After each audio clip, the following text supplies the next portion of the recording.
I think that, you know, the studio likes to come up with these catch lines, you know, for things like beyond your imagination. But that's really insulting to an audience. I think it's not beyond your imagination. I think people have dreams and they have these images, and when they see something on the screen, it's almost something that they recognize, but they haven't seen it in another movie, which is why it has this kind of impact. If it was just something that you couldn't process, you know. So that's what I love about doing this type of movie, because I know that people have this kind of latent dream imagery in their minds, especially around things like the flying. Yes. Because when we're kids, we all dream that we can fly. As adults, we start to we stop dreaming that we can fly. It's an interesting process.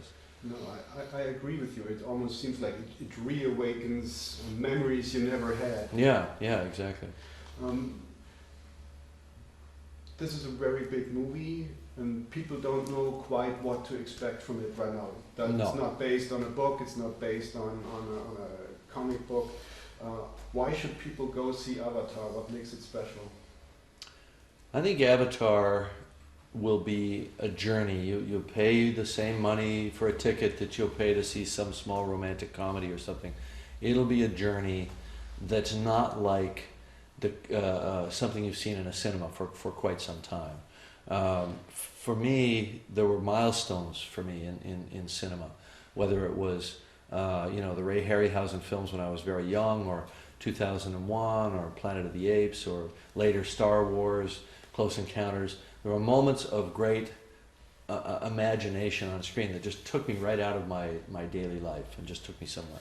And that's what I tried to do with this movie. That's why we threw everything we had at this, you know, between the computer-generated characters, the computer-generated world, the rainforests of Pandora, all the creatures, shooting it in stereoscopic 3D, which creates a heightened sense of an experience. What we wanted to do was take an audience on a journey to a place, into a world that would just sweep them away with this sense of transport, and emotional transport as well.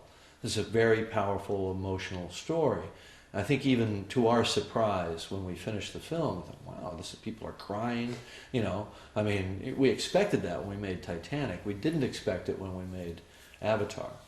Yes.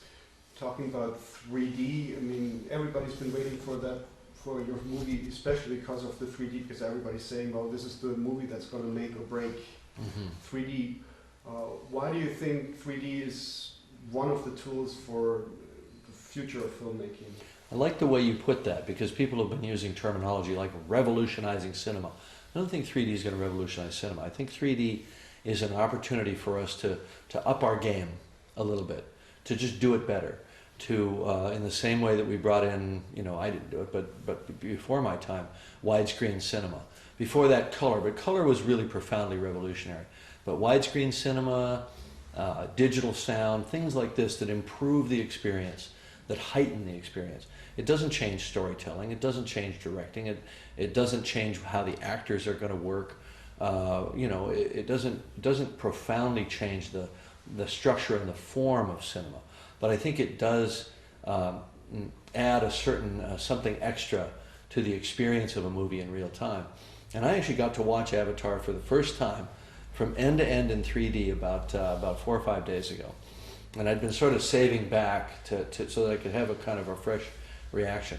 And I was kind of surprised that after a while I'd forgot that it was a 3D film.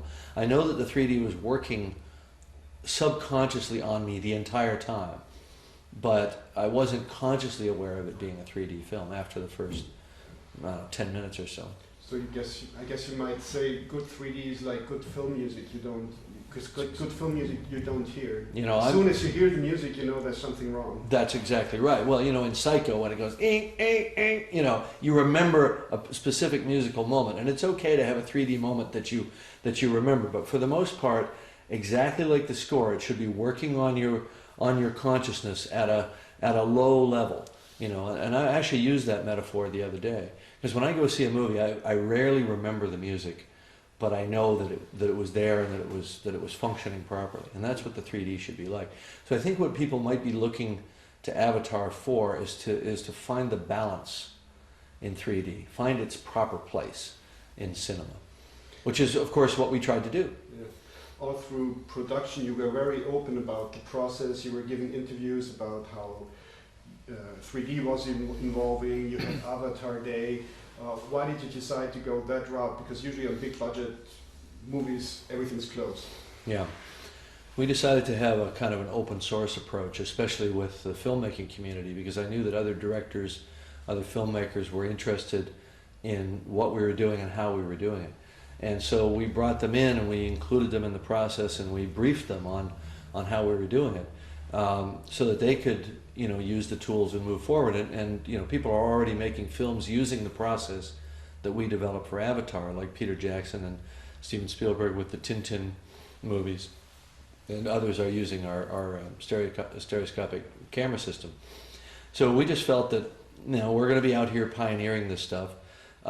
It would be ridiculous to spend this amount of money, keep the results completely closed architecture. It just didn't make sense to me, because I felt that maybe I don't do another big science fiction movie right away after Avatar. I need the other filmmakers to go forward and improve these tools, because I don't want to have to be the one creating them every single time. Yes. So I was able to take advances that Peter Jackson and others had made before I started Avatar. Then we move it forward. Then the other filmmakers move it forward, and then I'll pick it up and carry it on in the future. I think that's just a healthy way to look at the whole thing. Yes. It also kind of invited a very early backlash against your movie, which I True. think you're aware of. Yeah, sure. How did you react to that? Here's my interpretation, right or wrong, that there was so much excitement around the idea of us making a big science fiction film, that everybody was making a movie in their minds that had nothing to do with the movie that we were actually making.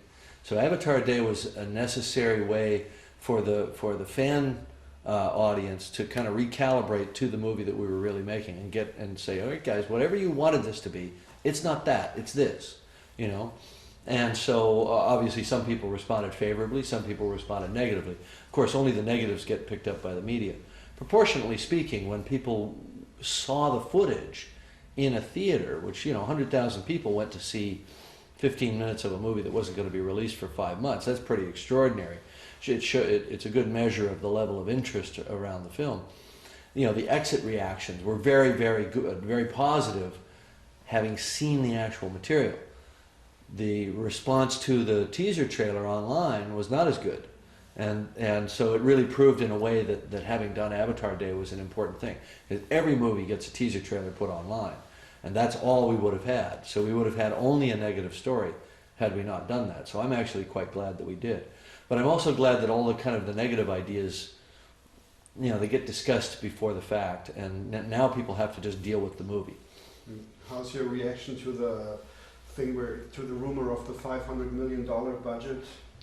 It's not even worth discussing, because never before in the history of movies have people discussed a movie budget, including the marketing, including the promotion, including the publicity, and all of these other costs are never added into the budget of a movie. And the only way to get to that number, which is basically like double the budget, is to add in all these other costs. They're adding in $100 million that the promotional partners like McDonald's and LG and Coke Zero and everybody are putting into promoting the movie.